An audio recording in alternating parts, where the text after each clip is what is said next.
السلام علیکم دوستوں، کیسے ہیں آپ لوگ؟ آپ سبھی کو رمضان بہت بہت مبارکباد ہو۔ جب رمضان کے روزے فرض نہیں تھے تب رسول اللہ صلی اللہ علیہ وسلم نے یوم عاشوراء کا روزہ رکھنے کی ترغیب دی تھی صحابہ رضی اللہ تعالیٰ عنہم کو، اور جب رمضان کے روزے فرض ہو گئے تو یوم عاشوراء کا روزہ ترک کر دیا گیا۔ اب جو چاہے یوم عاشوراء یعنی کہ 10 محرم کا روزہ رکھے یا نہ رکھے۔ اللہ تعالیٰ قرآن شریف میں فرماتے کہ اے ایمان والو، تم پر روزہ فرض کیا گیا جس طرح تم سے اگلوں پر فرض کیا گیا تھا تاکہ تم پرہیزگار بنو۔ اللہ تعالیٰ اور آگے قرآن شریف فرماتے کہ رمضان کا مہینہ وہ ہے جس میں قرآن اتارا گیا جو لوگوں کے لیے ہدایت ہے، اور کھلی نشانیاں جو لوگوں کو سیدھا راستہ دکھاتی ہے، اور حق اور باطل کے درمیان دو ٹوک فیصلہ کرتی ہے۔ لہٰذا تم میں سے جو شخص بھی اس میں یہ مہینہ پائے یعنی کہ رمضان کا مہینہ پائے وہ اس میں ضرور روزہ رکھے۔ اگر کوئی بیمار ہو یا سفر پر ہو تو دوسرے دنوں میں اتنی ہی گنتی پوری کر لے۔ اللہ تمہارے ساتھ آسانی کا معاملہ کرنا چاہتا ہے اور تمہارے لیے مشکل پیدا نہیں کرنا چاہتا، تاکہ تم روزوں کی گنتی پوری کر لو، اور اللہ نے جو راہ دکھائی ہے اس پر اللہ کی تکبیر کہو، اور تاکہ تم اس کے شکر گزار بنو۔ یعنی کتنا آسان ہے، اب بیمار یا سفر میں تو دوسرے دنوں میں یہ گنتی پوری کر لیں۔ اور اگر جان مجھ کر کہ رمضان میں کھانا پینا کھایا گیا، صحبت کیا گیا، اس سے قضا اور کفارہ دونوں ہی واجب ہو جاتا ہے، قضا اور کفارہ۔ اور کفارہ یہ ہے کہ 60 روزے، ایک روزہ کا بدلہ 60 روزہ متواتر لگاتار، بیچ میں بھی ایک روزہ اگر چھوٹ گیا تو پھر سے 60 کمپلیٹ کرنا ہوگا۔ آپ سمجھ لیں اتنا یہ ٹف ہے، اس لیے ہمت کر کے مضبوطی کے ساتھ روزہ رکھ لیں، کوئی مسئلہ نہیں ہونے والا۔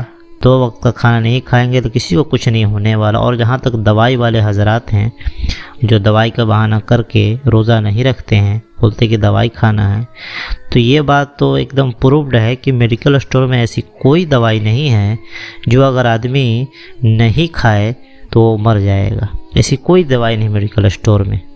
تمام دنیا کے ڈاکٹر سے آپ پوچھ لیں، آپ کو اس کا اندازہ ہو جائے گا۔ اس لیے سحری کے ٹائم دوائی کھا لے، مغرب کے بعد دوائی کھا لے، کوئی مشکل نہیں ہے۔ کروڑوں مسلمان بی پی پیشنٹ ہیں، ایک سے ایک شوگر پیشنٹ اور طرح طرح کی بیماریوں میں مبتلا ہے، لیکن ماشاءاللہ روزہ رکھتے ہیں مضبوطی کے ساتھ۔ اس لیے تھوڑے بڑے بہانے اپنے سامنے رکھ کے روزے اتنی بڑی نعمت کو نہ چھوڑیں، کیونکہ یہ فرض ہے۔ فرض کا مطلب تو آپ سمجھتے ہیں نا، جیسے کہ ہوا اور پانی، کھانا، یہ سب انسان کو زندہ رہنے کے لیے ضروری ہے، اسی طرح اپنے روح کو زندہ رکھنے کے لیے، ایمان کو زندہ رکھنے کے لیے سب ضروری ہے۔ یہ اسلام کی جو 5 بنیاد چیزیں ہیں، حدیث میں ہے کہ رسول اللہ صلی اللہ علیہ وسلم نے فرمایا اسلام کی بنیاد 5 چیزوں پر ہے۔ پہلا کیا ہے کہ گواہی دینا کہ اللہ کے سوا کوئی عبادت کے لائق نہیں، کوئی پوجنے یوگیہ نہیں، اور بے شک محمد صلی اللہ علیہ وسلم اللہ کے سچے رسول ہیں، اور نماز قائم کرنا، اور زکوٰۃ ادا کرنا، اور حج کرنا، اور رمضان کے روزے رکھنا۔ یعنی کہ 5 پلرز آف اسلام میں ہے یہ روزہ، تو اس میں ذرا بھی کوتاہی نہ برتیں۔ آدمی نفل چھوڑ دیتا ہے یا کوئی سنت چھوڑ دیتا ہے تو آدمی بولتا ہے کہ چلو فرض نہیں ہے، تو تھوڑا بہت اس میں کنسیشن ہو سکتا ہے، لیکن فرض میں کوئی کنسیشن نہیں۔ ہر عاقل اور بالغ پر رمضان المبارک کا روزہ فرض ہے، اور یہ رمضان کے روزہ کا بات ہی کیا ہے، زبردست۔ حدیث قدسی میں ہے کہ اللہ تعالیٰ فرماتا ہے کہ روزہ خاص میرے لیے ہے، اور میں ہی اس کا اجر دوں گا، میں ہی اس کا بدلہ دوں گا۔ اور ماہ رمضان خیر و برکت کا مہینہ ہے، اس میں جنت کے دروازے کھول دیے جاتے اور دوزخ کے دروازے بند کر دیے جاتے ہیں، سرکش شیطان زنجیروں میں قید کر دیے جاتے ہیں۔ کتنا آسان ہو جاتا ہے اس مہینے میں عبادت کرنا۔ اور اس میں ایک رات ایسی ہے، یعنی کہ 20 سے 30 کے درمیان جو 5 طاقت آتے ہیں، 21، 23، 25، 27، 29، وہ ایسی رات ہے، اس میں 1000 مہینوں سے بہتر وہ رات ہے۔ اور رمضان المبارک میں نفل کا ثواب فرض کے برابر، اور ایک فرض کا ثواب 70 فرضوں کے برابر ہوتا ہے۔ روزہ دار کے منہ کی بو اللہ تعالیٰ کے نزدیک مشک سے بھی زیادہ خوشبودار اور پیاری ہے۔ اس لیے بنا دماغ لگائے رمضان کے روزے رکھیں۔ ہر عاقل اور بالغ پر رمضان کا روزہ فرض ہے، بنا دماغ لگائے رکھیں، کوئی آپشن نہیں ہے اس کو چھوڑنے کا۔ ہاں بیمار ہو، زیادہ بیمار ہو، ایسا نہیں کہ ہلکا پھلکا سردی بخار لگا روزہ توڑ دیا، ایسا بیمار طوفانی بیمار وہ اپنے روزے کو غیبت سے، چگلی سے، جھوٹ سے، گالی گلوج سے برباد نہ کرے، فلم، ٹی وی، میوزک اور اس طرح سے جتنے بھی خرافات چیزیں سوشل سائٹس کے ذریعے ہر چیز جو اپنے روزہ کو خراب نہ کریں، سب فالتو چیزوں میں، لا یعنی چیزوں میں۔ ایک حدیث میں کہ رسول اللہ صلی اللہ علیہ وسلم فرمایا جنت کا ایک دروازہ ہے جسے ریان کہتے ہیں، باب ریان۔ قیامت کے دن اس دروازے سے صرف روزہ دار ہی جنت میں داخل ہوں گے، ان کے سوا اور کوئی ان میں داخل نہیں ہوگا۔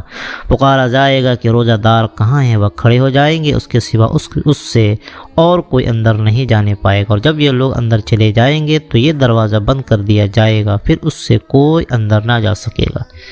سبحان اللہ، ہمیں توفیق دے کہ باب ریان سے داخل ہو۔ تمام مسلمانوں کو اللہ توفیق دے کہ باب ریان سے داخل ہو۔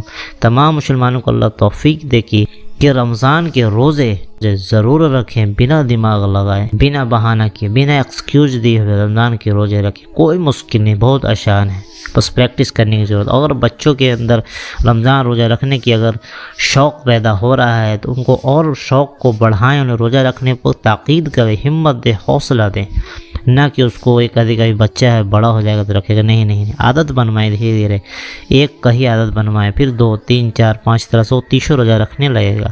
جب شروع میں ہی آپ اس کو روک دیں گے تو بعد میں روزہ رکھنا مشکل ہو جاتا ہے۔ اللہ جسے ہدایت دے اسے کوئی گمراہ کرنے والا نہیں۔ اللہ تمام مسلمانوں کو ہدایت دے، اور دوائی وغیرہ اس چھوٹا موٹا چیز کا بہانہ بنا کر اپنے روزوں کو ترک نہ کرے، چونکہ جب ہوا، پانی اور کھانا نہیں ملتا ہے تو آدمی زیادہ دیر زندہ نہیں رہ پاتا ہے۔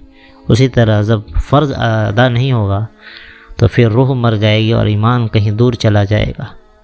اس لیے اپنے ایمان اور روح کو زندہ رکھیں تاکہ باب ریان سے داخل ہونے کا موقع ملے۔ اللہ ہمیں باب ریان سے داخل ہونے کی توفیق عطا فرما۔ سبحان اللہ، کتنا زبردست پروٹوکول ہے کہ جب روزے دار اندر چلے جائیں گے باب ریان سے تو دروازہ بند کر دیا جائے گا، یعنی کہ روزے دار کے لیے خاص دروازہ باب ریان۔ اللہ ہمیں توفیق دے اپنے روزوں کو فالتو چیزوں سے، لا یعنی چیزوں سے، فلم سے، ٹی وی سے، موج، انسٹاگرام، فیس بک، ریلز پہ ہر طرح جو خرافات چیزیں ہوتی ہے ان سب چیزوں سے بچنے کی توفیق دے۔ خاص طور پر غیبت، چغلی، جھوٹ، گالی گلوچ، ان سب سے اپنے روزے کو بچائیں اور فالتو لا یعنی چیزوں میں اپنا وقت ضائع نہ کریں۔ جب آپ 15 گھنٹہ 16 گھنٹہ کھانا پینا چھوڑ دیتے ہیں تو ذرا سا اور محنت کر لے کہ ہر طرح کے غلط چیزوں سے باز آ جائے، کیونکہ ہر مہینے کا الگ سسٹم ہے۔ جس طرح سے کہ یہ ہے کہ ماہ رمضان میں جو ہے کہ نفل کا ثواب جو ہے فرضوں کے برابر، فرض کا ثواب 70 فرضوں کے برابر ہو جاتا ہے، تو اسی طرح گناہ کا بھی لیول ہے۔ اس کا خاص خیال رکھیں کہ گناہ کا لیول بھی بہت زیادہ اس پہ پڑ جاتا ہے۔